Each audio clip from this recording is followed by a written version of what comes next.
Students, class 8th mathematics exercise 3.4 का question number आज हम 4 सॉल्व करेंगे। Name the quadrilaterals whose diagonals. आपको उन क्वाड्रिलेटरल्स के नेम लिखने हैं जिनकी डायगोनल्स, जैसे फर्स्ट है बाइसेक्ट ईच अदर, वो सारे डायगोनल्स के नेम लिख, वो सारे क्वाड्रिलेटरल्स के नेम लिखने हैं आपको जिनकी डायगोनल्स एक दूसरे को बाइसेक्ट करती हैं।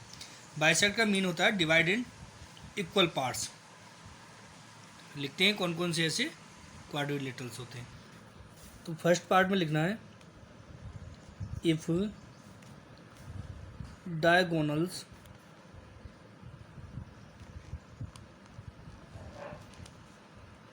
Of A quadrilateral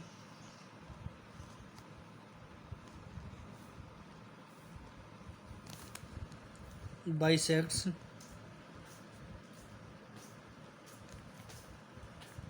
each other,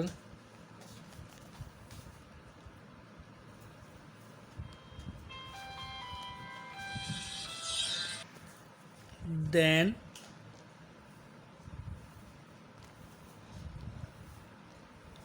it is a parallelogram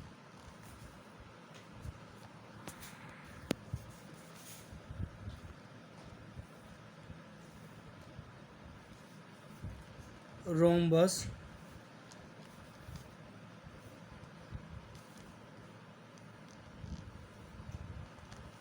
rectangle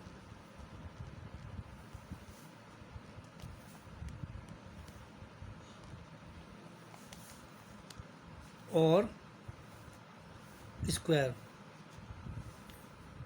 तो जिनकी डायगोनल्स बाइसेक्ट करेंगी या तो वो रोम्बस, रेक्टेंगल, स्क्वायर या पैरेललोग्राम होगा। सेकंड है are perpendicular bisector of each other. तो इसमें क्या लिखना है, लिखेंगे if the quadrilaterals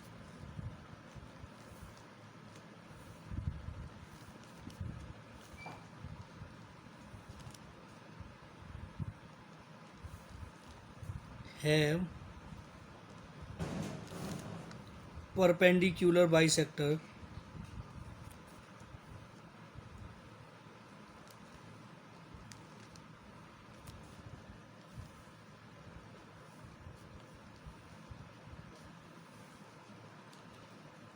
of each other,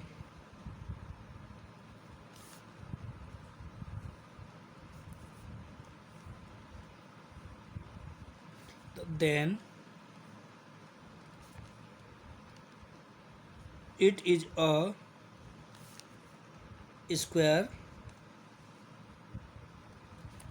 और rhombus.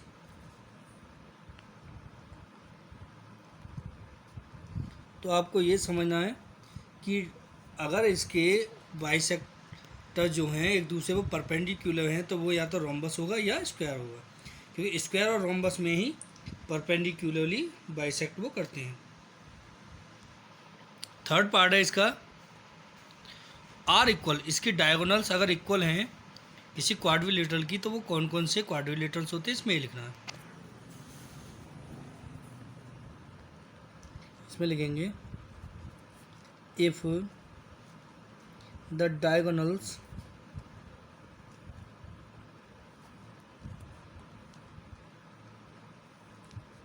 of a quadrilateral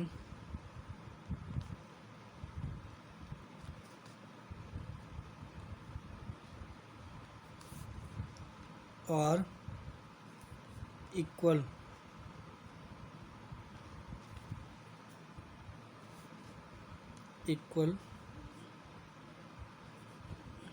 then it is a square और रेक्टेंगल।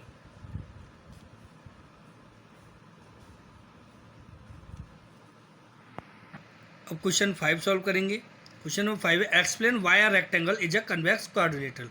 आपको बताना है कि जो रेक्टेंगल होता है वो कन्वेक्स क्वाड्रिलेटरल किस तरीके से होता है। तो आइए समझते हैं कैसे होता है। देखिए, जो रेक्टेंगल होता है उसकी जो साइड्स होती हैं वो रेज्ड होती हैं, और जो एंगल होते हैं वो सारे इंटीरियर होते हैं। इस वजह से ये कन्वेक्स क्वाड्रिलेटरल होता है। कैसे है समझते हैं। क्वेश्चन 5, इसमें देखिए, a rectangle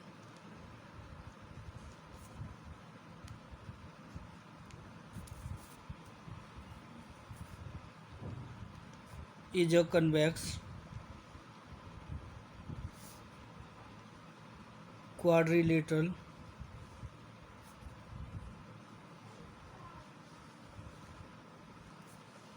since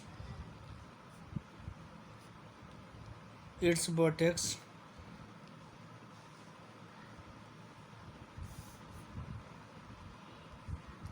are raised। इसकी जो वर्टेक्स है वो रेज्ड होती है, and both of its diagonals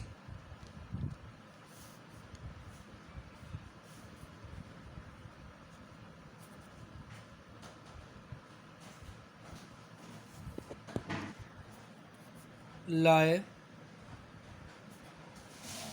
in its interior.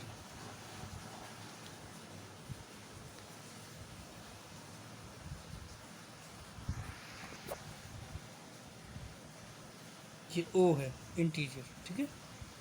Next question solve करेंगे अब। इस एक्सरसाइज का लास्ट क्वेश्चन है 6। देखिए, आपको एक फिगर दिखाई दे रहा होगा। A B C is a right angle triangle. देखिए, A B C right angle triangle है, and O is the mid point. O जो है वो क्या है, इसका मिड पॉइंट है of the side opposite to the right angle. देखिए, राइट एंगल के अपोजिट साइड है ये। Explain why O is equidistant from A. आपको ये बताना है कि ओ जो है वो ए से इक्वी डिस्टेंस है। B and C means C point से भी और बी पॉइंट से भी। अब मीन्स आपको ये बताना है कि ओ बी जो है वो ओ सी के इक्वल है। The dotted lines are drawn additionally to help you. देखिए, ये जो लाइन्स हैं ये एडिशनली ड्रॉ की गई हैं आपकी हेल्प के लिए। फिगर आपको समझ आ रहा होगा। देखिए, अगर हम ध्यान से देखें तो ये एक रेक्टेंगल बन रहा है, और रेक्टेंगल की जो डायगोनल होती हैं वो एक दूसरे को बाइसेक्ट करती है। ये हमने इसकी प्रॉपर्टी में पढ़ा। जब बाइसेक्ट करती हैं तो ए ओ इक्वल टू हो जाएगा ओ सी के, या ऐसे भी लिख सकते हैं ओ इक्वल टू ओ सी, और ये जो डायगोनल है O B equal to O D के। दूसरा हमने ये भी पढ़ा था कि जो रेक्टेंगल होता है उसकी डायगोनल्स आपस में इक्वल होती हैं, और जब इक्वल होती हैं, जब वो आपस में बाइसेक्ट करती हैं जिस मिड पॉइंट पर, तो वो मिड पॉइंट से लेकर जो वर्टेक्स का जो पॉइंट है वहाँ तक की जो साइड होती हैं वो इक्वी डिस्टेंट होती हैं। सॉल्व कैसे करना है आइए समझते हैं। देखिए, क्या होता है, लिखिए since diagonals bisects each other. Diagonal equally bisect करती हैं। फिगर देखिए, जब इक्वली बाइसेक्ट करती है तो ओ इक्वल टू ओ सी हो जाएगा, लेकिन O equal to O C, and